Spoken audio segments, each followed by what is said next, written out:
Hello, my name is Dr. Jonathan Latta, and I'm the percussion teacher at University of the Pacific. I'm here to share with you a short video to give you tips in preparation for the CBDA All-State Percussion Music to be recorded in fall of 2027. As you can see, we have the music spread out, so if you're ready, I'll jump in. I want to share some tips and ways to approach this music while I highlight with my pencil along the way. The first excerpt that you see is the Violin Concerto in A minor by Bach. The first thing I recommend you do is go out and listen. Find recordings of violinists. That's the best thing we can do. One of my favorites is Hilary Hahn. You can take away from this the character of the piece, its dance-like feel, and after listening to a few recordings, you also might get a sense for the tempo. As it says here, it's allegro, non tanto, but it doesn't give you a metronome marking. After listening to a few recordings, you'll probably find that it's roughly between 85 and 95 for the quarter note. Now you'll want to consider with this music what you'll do with it. There's limited dynamics, so you want to think about some of the shaping and where you may emphasize some notes and not others. You'll also want to consider when you're going to do rolls. A good place to start is a note that's a quarter note, could be rolled, as well as eighth notes that are tied. So you'll look at these notes and you'll first start off with rolling. And roll, but be careful to stay in time. That will be the important part. You'll see that there's some articulations. These give you hints that you might bring these notes out. And then you'll want to think about where can you create direction. So this might be a nice time to consider a form of a crescendo as you consider where you might create line and direction while you're playing the piece. You'll notice that this piece has TR and these squigglies, or trills of course, and that is between the note that you have and the next note up in the scale. So you'll want to make sure that you consider those trills and keep them in time. They're ornamented gestures. And so this of course would be an F sharp and then a G. And so you'll want to consider that as you go through the piece every time you see the TR, doing that different than a roll that may stay on a single sustained note. There are a few times where you might want to consider some sticking choices along the way. So I always have my students prepare stickings in their music as they're working through it, having them written in as much as possible. Now there's a spot that can be especially tricky. As we get to this last section here, we see that we have these leaps up here and we need to prepare with sticking. One recommendation I can provide is that you might consider doing a left there. So it starts to set up the left hand. At this point, you'll use a left hand lead so that you have the left here and then the right is available for that big leap. Notice some of the dynamics that are in the piece. They provide some excitement, but in some situations you might also want to consider some of your own dynamics. Those shapings to the line that you gain from listening to the recordings will help you guide making those musical choices to make your recording stand out. The last thing I'll comment on for this piece is the mallets. You'll want something that's bright and brilliant in sound, but not overly articulate or tacky. So a marimba mallet that's more towards the harder side will be something valuable for you in performing this excerpt. Next up, we have a chorale excerpt. So what does this say for us? We want to be careful to read the instructions. So we see all notes are rolled and we're at a very slow tempo. When I start chorales with my students, I don't start with rolling. I start with striking the chords just to start to feel the distance between the notes. Notice quickly on this one that the beginning of your excerpt has a treble clef. So this is in a treble clef for both parts, the upper and lower ones. And then you'll note the bass clef comes back later. I'll practice these notes as written, struck. Then I'll practice them just in repeated eighth notes in unison. Then from there, I'll start to break up what I do with my mallets to begin a roll pattern. This helps me work out the possibility of smearing. Smearing is when we're trying to move from note to notes in a chorale and we're bumping an extra note when we don't want to.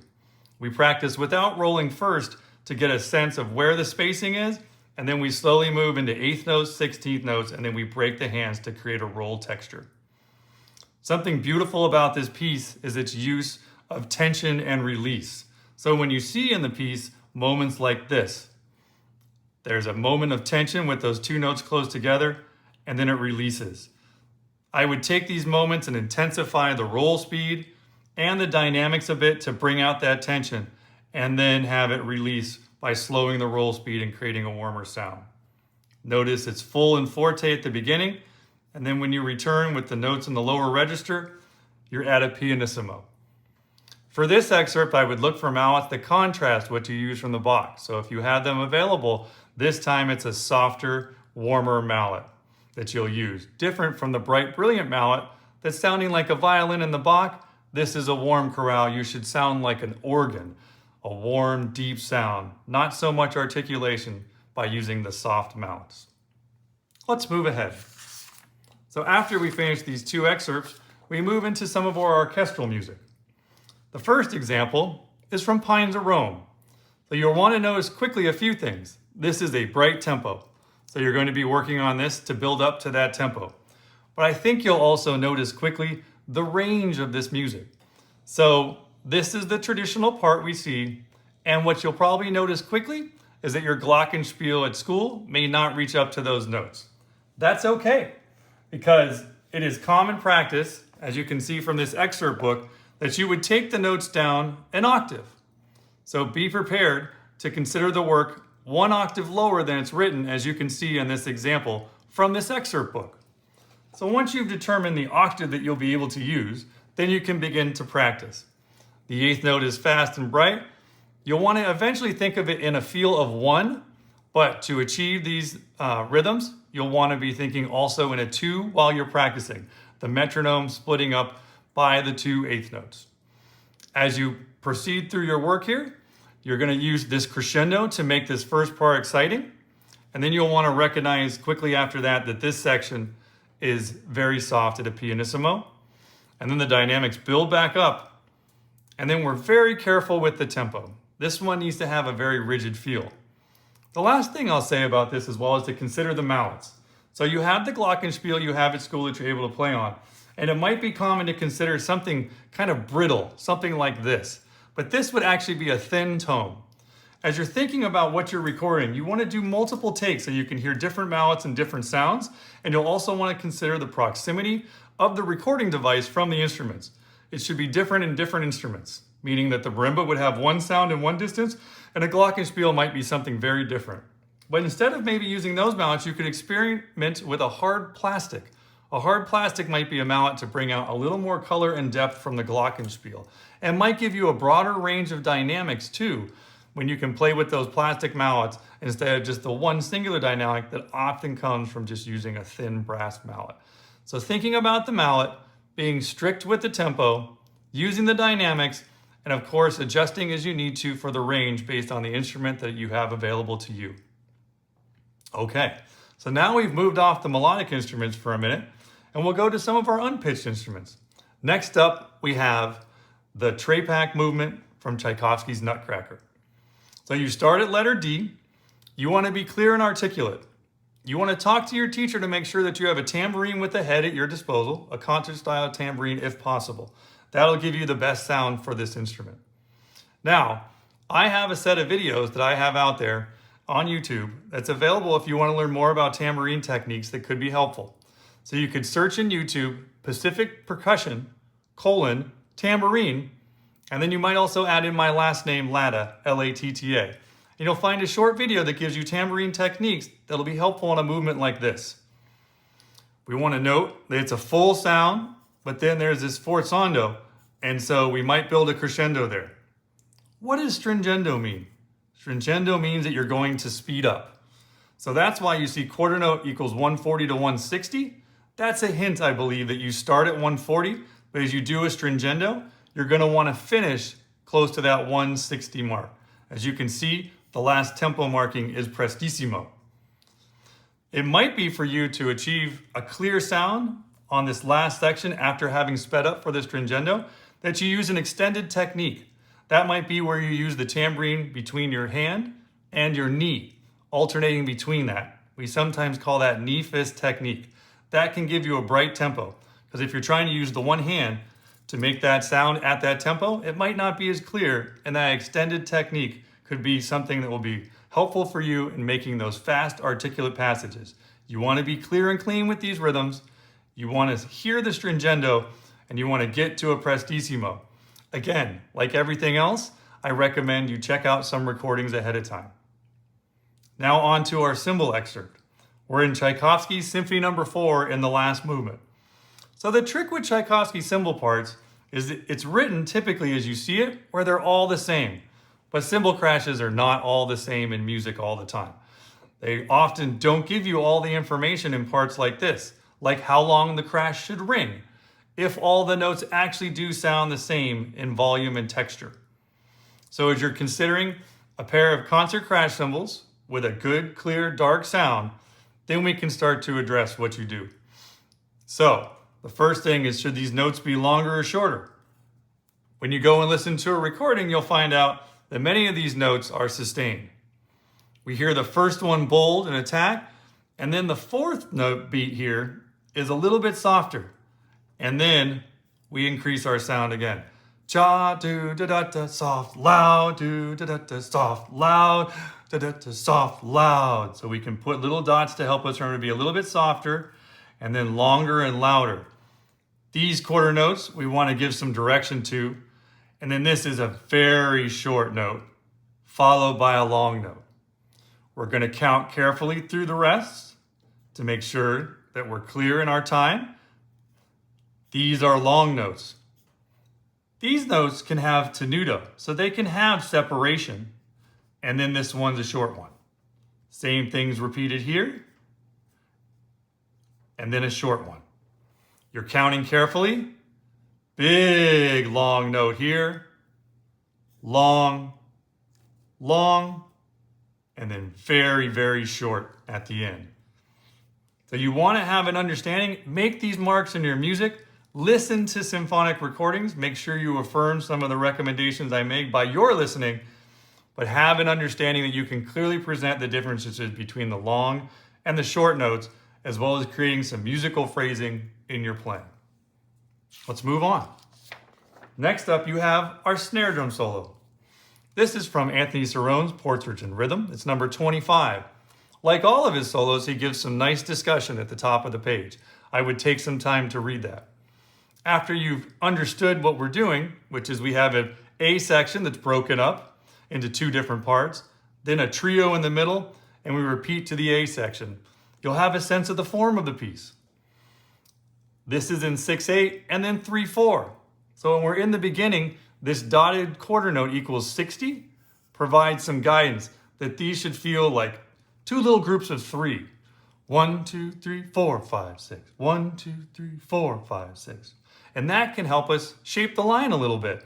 We want to lean into 1 and 4. And when there's not dynamics, then we might make a little bit of shaping. We're always wondering about these pieces of notation. Tony Cerrone shared some guidance at times in some of his supplemental books on this music, and he's informed us that when you see this notation, these are to be buzzed. You see 3 lines here on the rolls for his buzz rolls. Then you see 1, 2, and the top line being 3. Well, the same here is 3 again. 1, and then the 2 16th notes make it 3. So we buzz those notes, something that we should prepare for when doing this.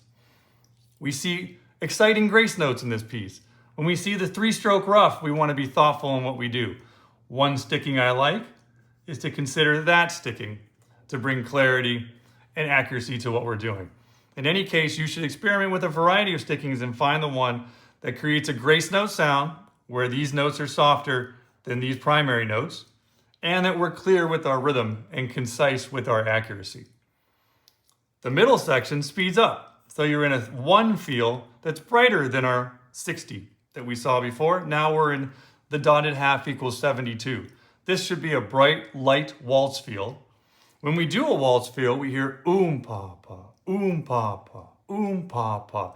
And even on beats 2 and 3, they can get softer. So to express this music in a different way, you might hear 1, 2, 3, 4, 2, 3, 1, 2, 3, 4, 2, 3. And we can do that across those measures. We can express that as we go through all of the trio section, and we'll note that there's a repeat.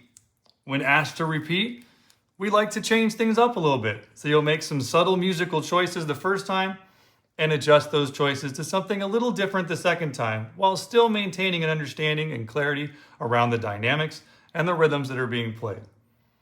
And then, as mentioned, you return back to the original tempo. So this is our dotted quarter equals 60 again. The choices we made with grace notes at the top would return at the bottom. And because we did one thing up top, we might do slightly different things. A broader crescendo, more diminuendo, something that changes the texture, that shows that you have musical creativity.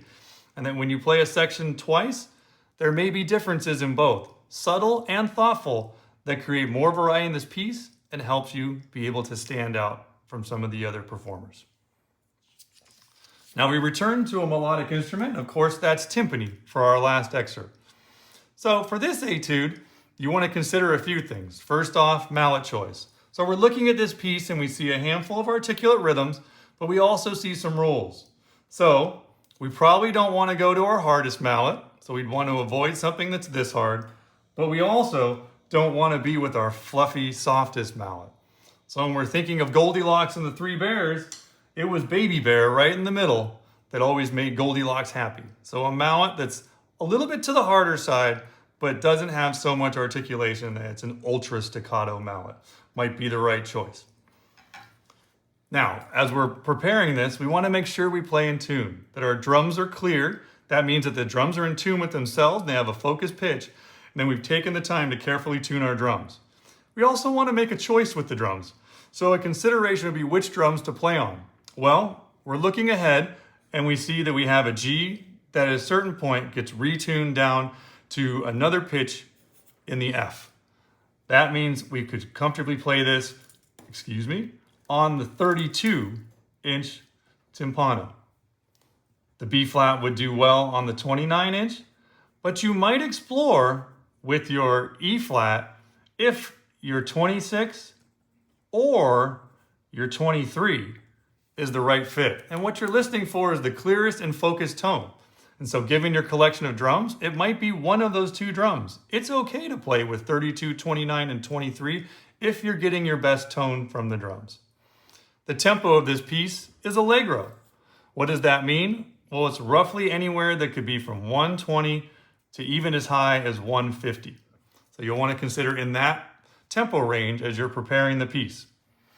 As you're working through the piece, you'll want to consider some stickings. Some are provided for you, but at other times, you might need to make some choices on your own. I'm looking specifically down in this section where we see some of these notes that may require a little bit of attention. These repeated lefts and these repeated rights might be helpful to stay fluid in that section. When I see a forte piano, I don't want to just go wham and start rolling. So you want to consider a small space after you do your forte attack. That lets the drum drop to piano, and then you sneak back in for the rest of this crescendo. You want to look at note lengths and consider where you might be wanting to consider muffling your sounds.